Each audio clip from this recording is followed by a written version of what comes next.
If you go down to the woods today, you're in for a big surprise. 'Cause I'm going to be taking out this beak between my fleas. Look at that. Well, here we are. It's Aid from whichbike.com. Yet again, taking another bike out from the road trip, guys. I think you know what it is. Well, you clicked on the link. This is the fabulous and very successful, hugely popular and highly regarded Triumph 675R Daytona. Nice. Oh, it's a good looking bike, this is for sure. I like this livery. Basically kind of a matty black and red. Now the R version, racing version, is highly spec'd up and significantly more expensive than the standard Daytona. This one is a livery that only comes with the R, and I think it's probably the best one of the lot, in my opinion. What this bike's also got is the Brembo front calipers. It's got Öhlins front and rear, Öhlins suspension. That in itself usually adds 1,500 quid or so to a bike's cost. All in all, at about 10,500 odd, this bike is probably good value with those Öhlins. It's a phenomenal bike, either way it's got to be good value. Because it will punch with bikes far above its price and category. It is pretty smart indeed. It's got a carbon going around the front, that looks nice. It's got carbon on the front fender, carbon on the rear fender. All in all, pretty damn good.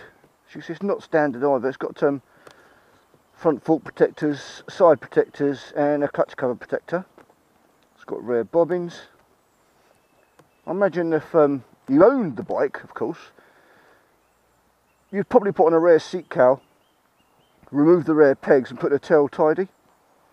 Obviously, to make it more versatile, the roadtrip.uk guys have added the seat or left it on there, which makes a lot of sense indeed. This is one of many bikes you can get from the roadtrip.uk guys.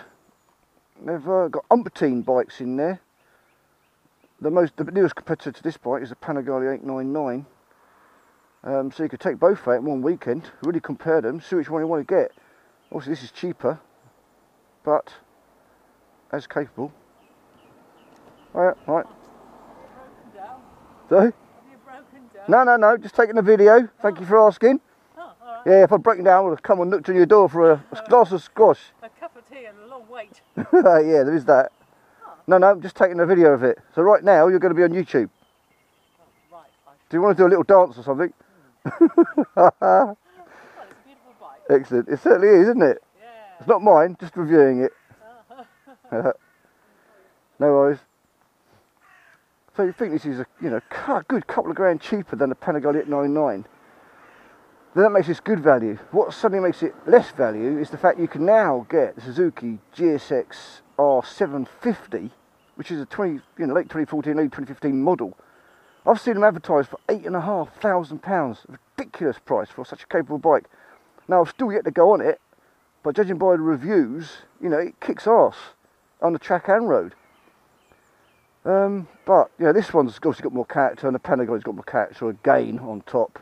So you get what you pay for in that respect, but dynamically, this bike, it's going to take a hell of a lot of beating. It also looks good. It's one of the best super bikes. Super middleweight bikes that I've ever seen, to be honest. It's only when you put it against something like a Panigale when you realise actually how nice the Panigale is. It's ridiculously pretty. But in isolation or against its other peers, this is a very good looking bike. Look at the detailing. The hints of red. It's just really nice. Really nice. So, as you may not know, I've actually been out on about 5 or 6 Triumphs now. I've never owned one, but in my short cycling career, I've been out on 5 or 6 of them. I've been out with 3 different Tigers. I've been out on Speed Triple. I've been out the normal Daytona, which is what I was trying to get to. The normal Daytona 675, so without the Öhlins. Again, it was a good bike, but back then it was one of the first bikes I ever took out, and it was quite intimidating. I was scared of it. The power, I thought, flipping heck, that's quite a lot. I mean, to me now, it's kind of nothing, because I've kind of grown beyond it. But what this bike has got is great power for the road. You don't really need any more. Don't let that 675 engine size fool you. This is a seriously fast bike. Obviously, bringing into play, you've got the F3 800 from MV Augusta.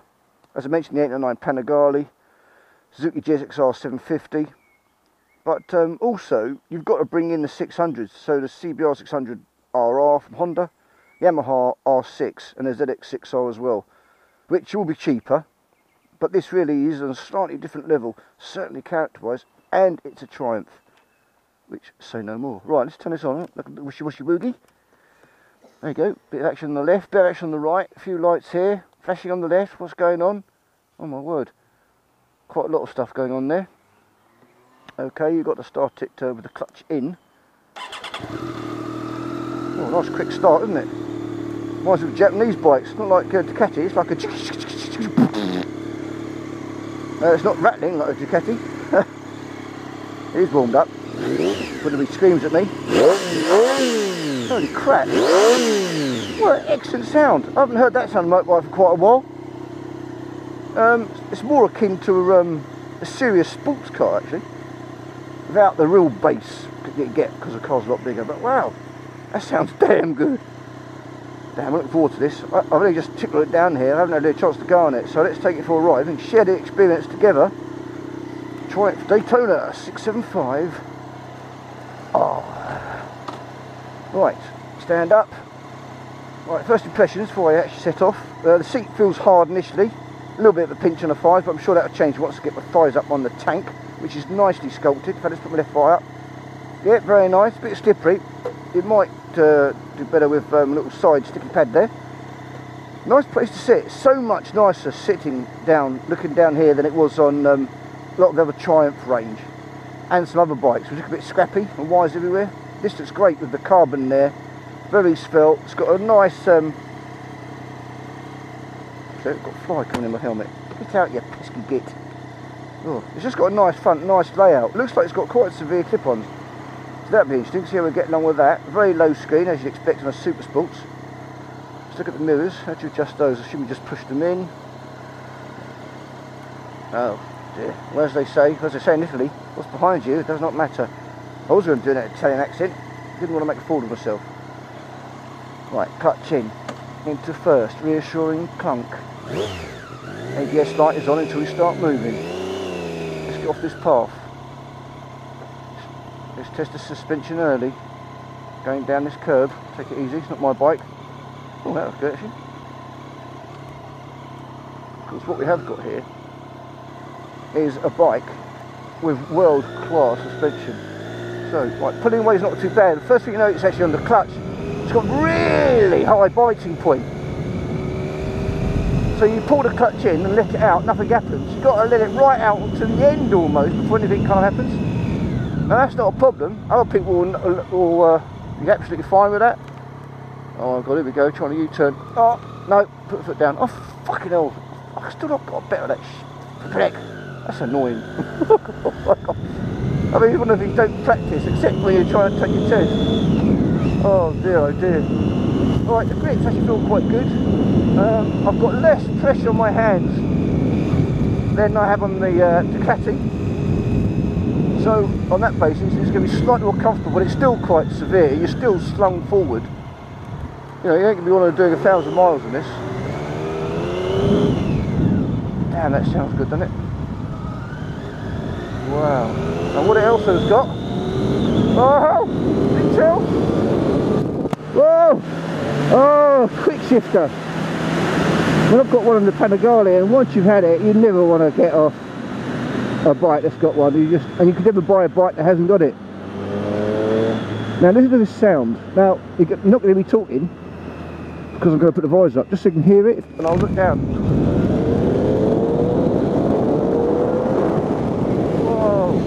That sounds damn good! With stock exhaust, I'd love to hear what it's like with the arrows on, which is what a lot of Triumphs get kitted out with. I tell you what, it feels a little bit lighter than the Ducati. I mean, it probably is a little bit lighter than the Ducati. I don't know, you know me, I'm not one of facts and figures. I just want to know how a bike feels. And right now, this bike feels good. I mean, what I want to know for my own self is, could I have got this to spend a couple of grand less and had the same experience as I got on the Ducati? I don't think I'd ever regret getting the Ducati, but oh, this bike sounds flipping marvellous when you get up the revs. I say when you get above about 8,000 revs, oh, it sounds fantastic. Obviously, being a super sport, it's a delight to turn. It does feel a little bit like the Panigale.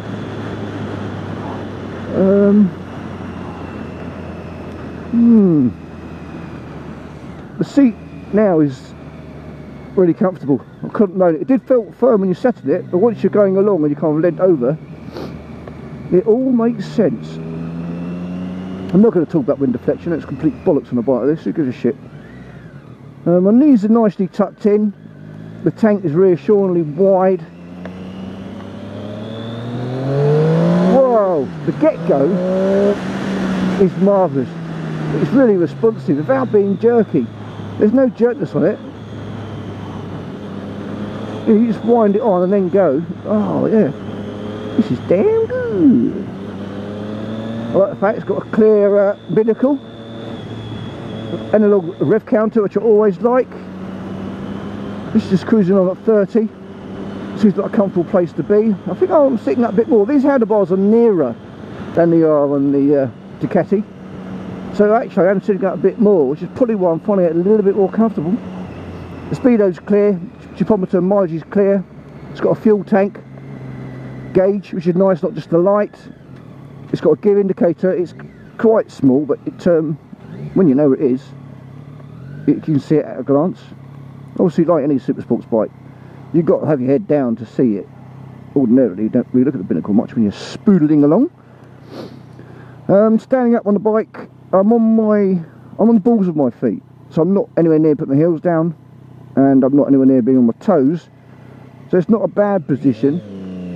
It's I mean, no Triumph, you can probably get some lower seat mechanisms for it, but it's fine for me. I'm 5'9" or 5'10", sort of a 30-inch inside leg. That was a BMW. That's the second BMW I've seen in two bikes. Bloody pesky BMWs. Yeah, this is a nice place to be. This dark colour, it's really great. And that carbon actually really does make it. When you're looking down, it really does make it. I think I might have to get one of those for my bike now. Well, I was loath to get any carbon, because if you get one bit of carbon, you kind of got to do it all. Next thing you know, you spent £1,000. So I'll try and resist. Right, the suspension, this much fated suspension, Öhlins. Christ, you know, I've been on so many bikes, I'm not even sure if I've been on a bike with Öhlins suspension before. And obviously, I mean, there's some mad, fantastic, expensive bikes, but I'm not sure if they had Öhlins. I think they had their own proprietary stuff. I don't know. All I can tell right now, the suspension feels quite a bit firmer than the Panigale. Of course, I don't have the Panigale on any firm suspension setting. I have it on its standard setting, which is a little bit softer. So this is probably harder and firmer, with less sort of travel, you know, as it comes out the box. And for fast road riding, that's what you'd want to want. And for a track, obviously, you'd want it at least that, if not firmer. Yeah, this is a really nice bike. Luckily with my experience now, I can tell pretty quickly. I can tell bloody quickly that if I bought this bike, I'd be bloody happy with it. I mean, seriously happy with it. No doubt about it. This would be money well spent. Of course, buying any bike, you know, this 8 to 12 grand or 8 to 13 grand sort of category, super sports, it's all down to personal taste, isn't it, really? I mean, you can listen to me, you can listen to someone else raving on about it. But you've got to like how it looks. And if you get a chance to ride it properly, you get a good chance to see how it feels, how you feel on the bike. And I feel pretty good. I mean, I don't feel as good as I'm on the Ducati, because I feel like a god on that. It's such a pretty bike, nobody looks around and makes such a noise. But that's my personality. Other people are much going to prefer this bike. It's not as loud and leering in your face. And it's still bloody capable. I mean, is the Panigale really worth £2.5 grand more than this bike? I suspect not.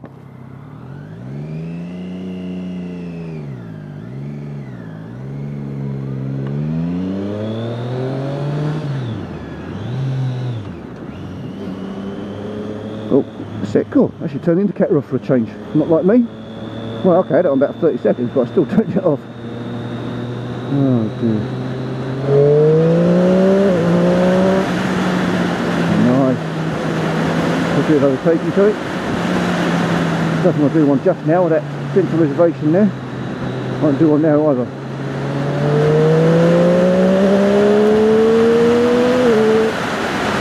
Oh, you know what makes a sound? That makes a sound! Whoa! Lovely, lovely. Right, okay. So, this is well impressive.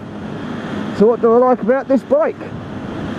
I like this a bit more comfortable than the Panigale. That's the plus point. That's a plus point on any bike. At the end of the day, the bike can be epic, but if it's not that comfortable, it's still going to cause you some grievances. So I like the fact it's more comfortable, however, it's still not that comfortable. It's nothing compared to sitting up naked, of course, in comfort terms. And it's probably not as comfortable as some sports bikes that it would compare against as well. But saying that, the seat is pretty good. The reach is short, so that suits a shorter person, and it makes you sit up a bit more, so it's a little bit better for your back, if that's a concern for you. The gear change, absolutely spot on. A little clunk enough to make you realise you're changing gear. And of course it's got a quickshifter, which is always the light. If you've never been on a bike with a quickshifter, for God's sake get on one. Actually, scrub that. For God's sake don't go on one if you don't contemplate buying it. Otherwise you'll think, oh God, I've got to have one of these. And it's going to cost you money. You might be better off not. Agility obviously is epic. It really is. Although the bike feels light, once you start steering it suddenly goes heavier and nicely weighted. It hasn't got a steering damper, and nor does it need one. It's obviously extremely well balanced, not a fault going to the front end, and those Öhlins undoubtedly help, although I'm not good enough or brave enough to spot any real difference. Nice. I'm going to sit over some bumps there quite nicely. Might not hear much anymore, but give it a bit of beanish. Whoa!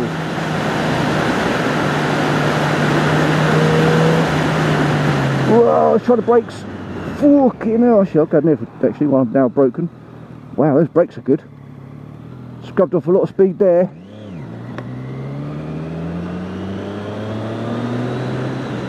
Get me down this bend. Well, proper riders can, not me. Oh, back come out a bit then, took the clutch off a bit too early, haven't finished turning.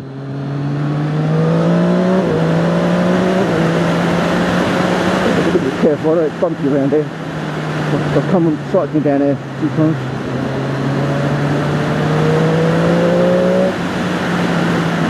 No, I don't know if you can hear that. I've got the wind noise. Whoa! Got a bit of wheelie action there. I can remember the brake. Remember the brake. This is one bumpy road. Whoa! That's a lift off point, yeah, jumped up the air a bit.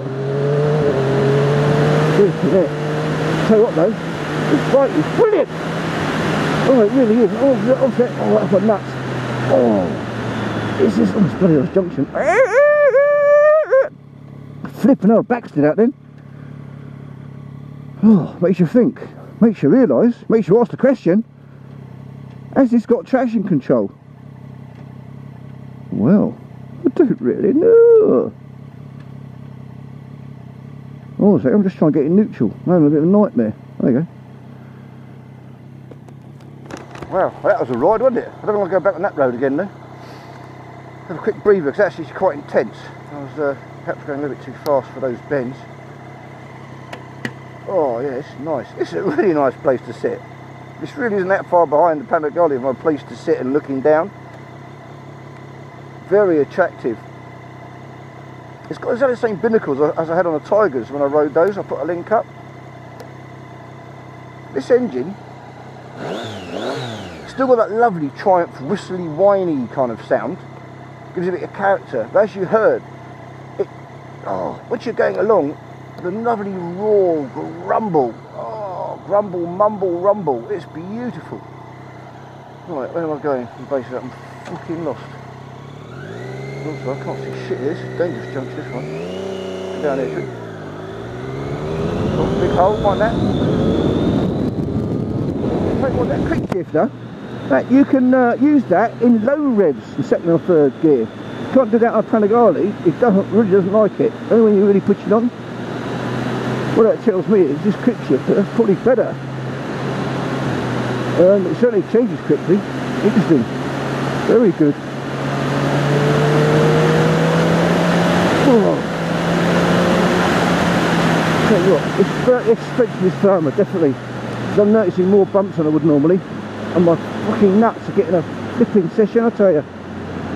Just where I've had my 3 kids. Because these are getting battered and bruised. Right. Yeah, I'm enjoying this bike.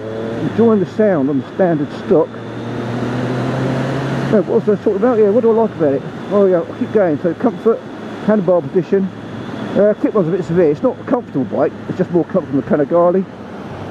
The mirrors are adequate. You should get about a 50% vision, maybe only 40%, but that's pretty much standard on the super sports.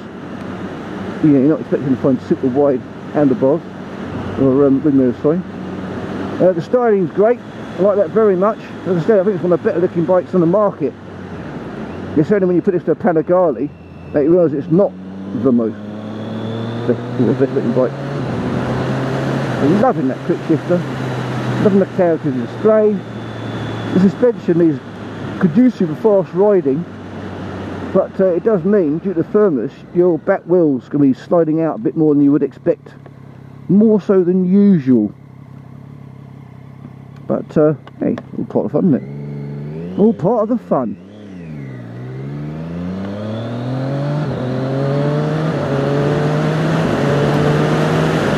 Oh,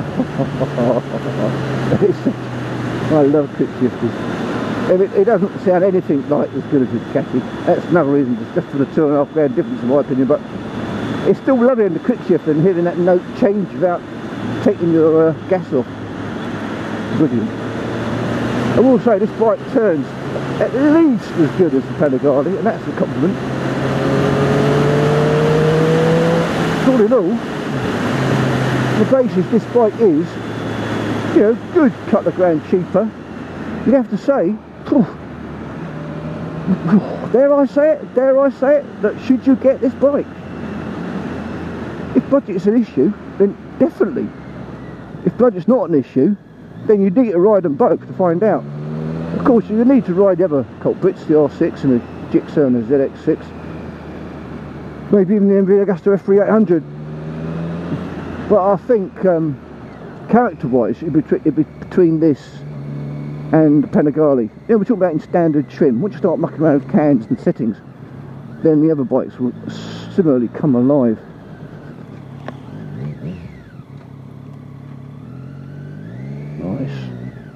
Nice. So what don't I like? What I don't like the usual super sports position. I just don't like it, and there's me talking. I've got the worst of the lot in the Panigale. I must admit, I don't like that. But that's not the bike's fault, it's just me. But if you're not used to that sort of position and you expect to do long mileage on your bike, then I'd seriously consider not getting a super sports. However, that's just me, nothing to do with the bike. What else do I not like? I think the gear indicator could be bigger. I mean, I'm really picking at straws here, because you know me, I fucking love every bike, essentially. I'm trying to be a bit subjective. I think I'd like it if it was a little bit shorter. I think it'd appeal to more people. I'm not saying it's tall, but just a personal little preference. Yeah, it's not a short bike ever. Seats brilliant. That's probably it. I can't even moan at a stock exhaust because it sounds bloody brilliant. So really there's nothing much not to like. And the price is very good because it's got Öhlins. And I keep harping on about it. I can't spot what the difference is. You know, if it makes me a better rider or makes this a better bike for them, I can't tell the difference. But I do know that they are expensive and therefore this is good value.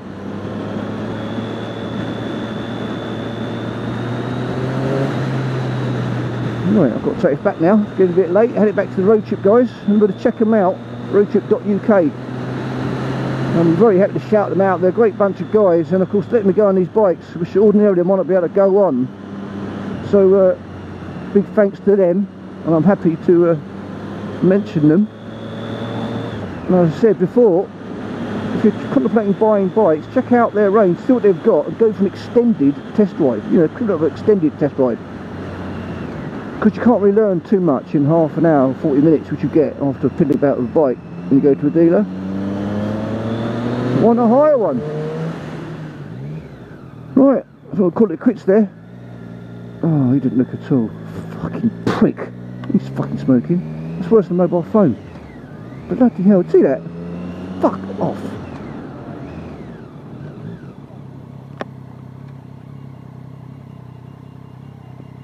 Alrighty, so I'll sign off here. This was Aid, and it still is Aid, thankfully, from whichbike.com. Remember to like, subscribe, so you can get in touch with all new videos. We've got lots of new videos coming out, you know, at least 2 a week these days, and we're getting new staff members on board doing their own vlogs, which might be up there already. So all good, and take care, safe riding. Ciao ciao.